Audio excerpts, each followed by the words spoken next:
எங்கள் சிந்தை வந்தா பிள்ளை இருக்குது பாயமா இருக்குது எங்க ஆலியம்மா பக்கம் வந்தா பிள்ளை இருக்குது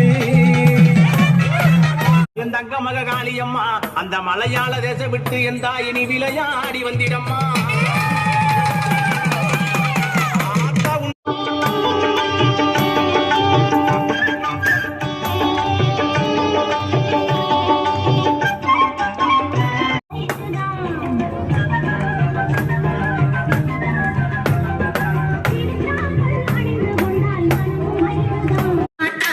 இந்த ஜென்மம் எடுத்து என்ன பயன் என்று சொல்லடி நீ ஆத்தா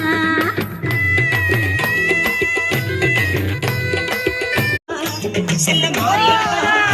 எங்கள் சிந்தையில் வந்து கரைந்தாடி நீ ஆத்தா கிளம்பி காலா அந்த குள்ள